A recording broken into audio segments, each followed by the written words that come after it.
Hello everyone, it's me again, Jojo the Mustang, and here is Coco with me, of course, my buddy. Say hi, Coco.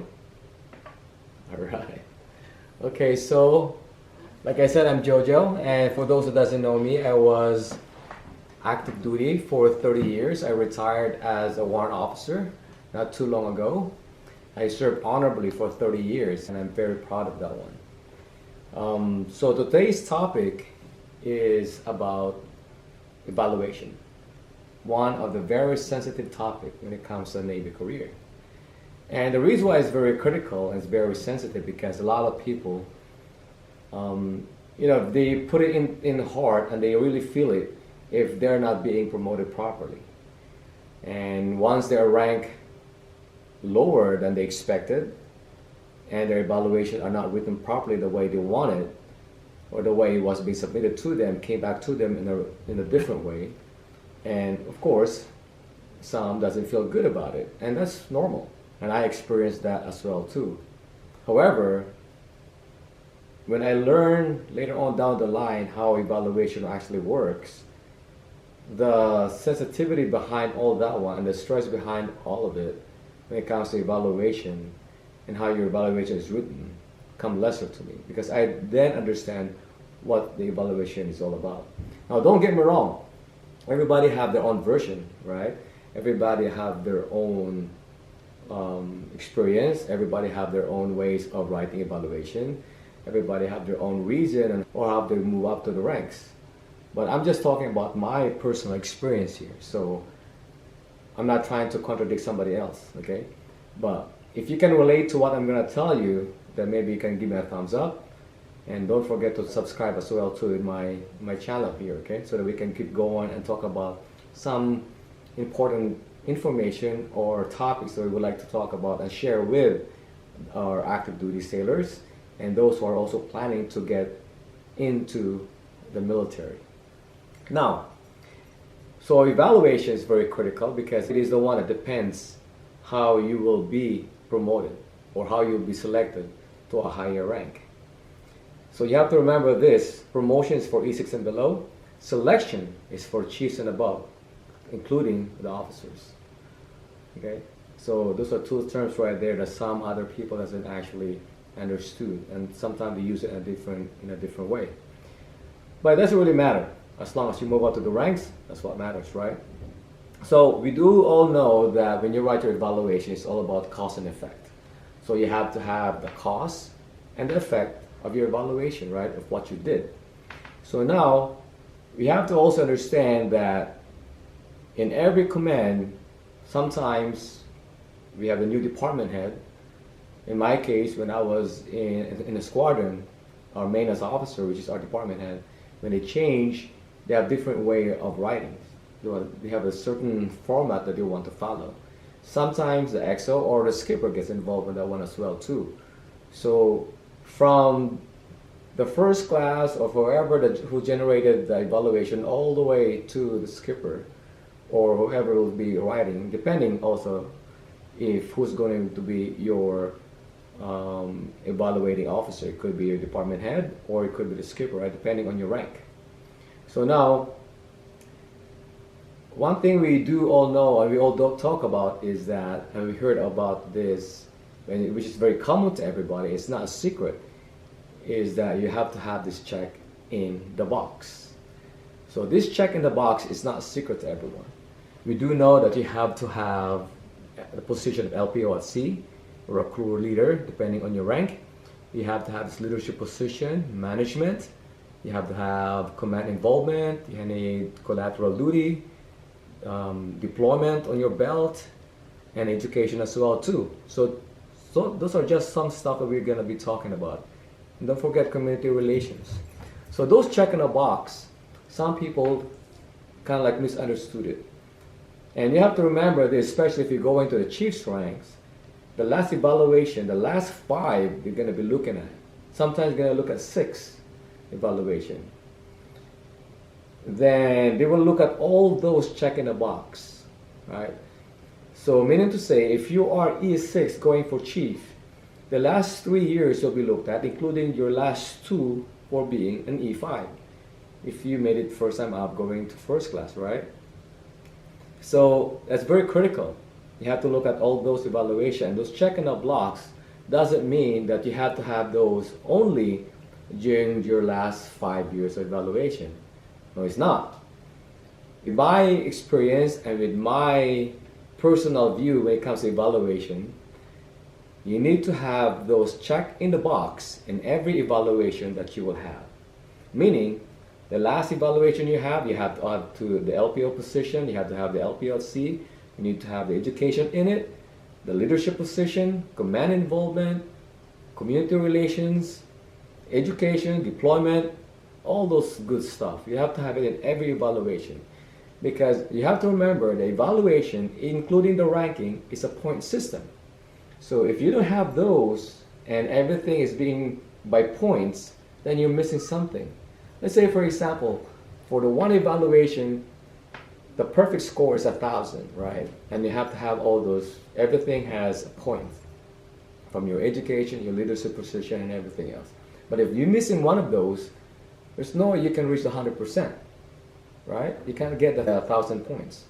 So that's a very important. That's the reason why I'm trying to emphasize that in every evaluation that you will write or you make, you have to have those in there.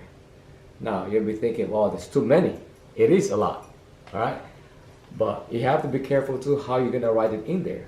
Because sometimes the command or the skipper or the MO or the department head, they want it in a bullet format. Sometimes they want it in a complete sentence. Sometimes they don't mind if it's fragmented as long as all the important stuff is in there. So, but you have to be, that's where the tricky part is. But remember, you have to have all those checked in the box in every evaluation that you will have. So now, it's not just about writing evaluation too, okay? In your evaluation, you have to make a difference. And that's how to make the points on that thing. And that's how we'll evaluate it. Because you have to remember, especially for those guys going for chiefs, you have to understand that those board members doesn't know you. So that evaluation that you have is actually talking to the board. It's actually the skipper talking to the board, telling them that this is my guy. This is how good he is. If you don't know it, you know the opening statement and the closing statement, it's actually called confidence factor. It's a confidence factor of your skipper or your department head about you telling someone that this is the guy, this is the man, this is the one, this is the backbone of my maintenance department or my division or whatnot. Okay? So that's what it is. The confidence factor is also being graded when you go to the board. So that's very important. That's why you see that my number one out of very extensive, strong leadership position, 31st classes. At the end, you can say something that will be written, select for chiefs now, and they will say something, there's some in a format the way where it's written like, my possible strongest recommendation, or my personal strongest recommendation. So those are also graded. How is that written in your evaluation? Traits and the cause and effect, like I said, the cause and effect is very important. Okay, you have to emphasize that one. Your personal traits as a sailor, as a leader, as a manager, that's very important. Sometimes you get very careful when you use adjectives though. You don't want to overdo adjectives because sometimes it's redundant and it's not making any sense at all. We're trying to see the effect that you have made of done for being in a certain position. Another thing too is that try not to be in one position for so long. Okay, move around. If you were an LPO for this year, next year try to be the LPO of another division. You could be the LPO of your work center right now, be the LPO of QA next time, or be the LPO of line division, or maybe go to the flight line and be the flight deck chief. So every year you have to rotate. You can't be in one position for so long, and that's the reason why a lot of people will be wondering how come they never made chief. And they're so good in what they do, however, they got stuck in one area, and their evaluation will hurt them because they never moved and did something extraordinary on the other position, not just what they have right now for the past 2 or 3 years. Right? But it happens though. I've seen it. where because they're so good in QA, they just get stuck in QA. They're so good in their being in the LPO in their work center, they get stuck there. And sometimes because of the confidence that the maintenance department has on this guy right here, they can find somebody else to replace you. But you have to let them know that you need to move up. You can't just have them dictate what you want for your career, but you have to let them know what are your intent for you to move up to a higher rank. Okay? I would like to also share what I did when I made chief. When I made chief, I was in helicopter squadron when I was stationed in Japan. And there were like, I think, I would say good 45 first classes. It was a C-up deck. It was a home guard detachment. And imagine, you have a shore duty, you also have a sea duty, right? Mixed together. So there's a lot of first classes. So what I did, the first year I was there, I do realize I was young. I just made first class. I was looking around and see how I can help out to the command and make a difference to the command. And then later on, I look at myself, how am I going to compete amongst these very extremely talented first classes? So what I did is, I asked our admin for the list of all the first classes, right? And I ranked myself, honestly, where I belong, where I would be if I will be ranked right now. I realized that I was kind of like below, somewhere in the middle of MP, right? Because I was still new there. I got all my qualifications and everything. I got my education started. However, I see myself that I'm not really seen, and I don't have the confidence that my leadership should see on me. You don't have the confidence on me. So what I was lacking was, I realized I need to do command involvement. I need to have to put my face there and be part of the maintenance department and try to show there what I have, what can I do, get all my qualifications, so everybody will notice me. So when I rank myself, now I see what's my strong points and my weak points, right? And you may want to do the same thing too, because if you're going to be honest with yourself, you will see, and I bet you'll be embarrassed looking at yourself like, wow, I'm just right here, right? I'm just in the middle of the pack. I want to be up there. Now you ask yourself, okay, how come this guy's higher than me? How come he's better than me? How come he's so good? How come everybody's looking up to him? How come he got sale of the quarter? How come he got sale of the month? How come he got sale of the year? So those are the things you're going to be asking, what they have that you don't have. So with that, it helped me, right? It propelled me to the top. And I made chief. So it's just an example, being honest to yourself, and don't be assuming what other people will say, but you have to look at yourself in the mirror and try to be honest and ask, where do you belong in this command? Where do you belong in this squadron? Where are you being ranked? Are you making a difference for the benefit of everybody? Are you doing all the collateral duties that you're supposed to be doing? Are you making a difference in making other people's life better? What about the command? Are you helping making or reaching the goal of the command? So those things you have to ask questions, okay? And I do know sometimes you'll be doubting yourself, but don't do that, okay? You have to ask yourself by being honest to yourself and find a good mentor that will be honest to you and tell you straight up what is wrong with you, what you should be doing, and helping you out with your evaluation. But remember here, okay, those check in the box are very important, but you have to understand what check in the box is all about. And I do know there's so many things behind this evaluation thing.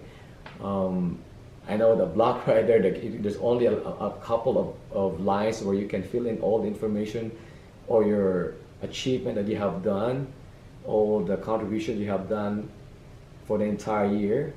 But it's all about understanding what your evaluation is all about, because you have to remember, it is what everybody's going to be looking at and reading at for you to be ranked compared to the rest. Okay? I would like to add more too is that one thing here, you may have the best evaluation in the world, okay, but it's not going to happen, it's not going to make you do any good if you're not going to pass the test, the advancement test, okay? So you have to study as well too, because your evaluation is not going to mean anything at all if you're not going to pass the test. So study at the same time, work hard, check yourself, rank yourself, know the check on the box, understand it, and next thing you know, you'll be moving up to the ranks. So if you have any questions about evaluation, we can still talk about it more. But I'm just sharing to you, this is my point of view, my experience. It may contradict to some other information there with some other people's experience, but generally it's what most of the higher ranking have experienced in their entire naval career, especially mine. So if you guys like my video here, we can talk about different topic next time. But don't forget to subscribe, okay? Don't forget to subscribe and click on that small box right there so that we can keep going and make this video. All right? So thank you so much, and I'll see you guys again.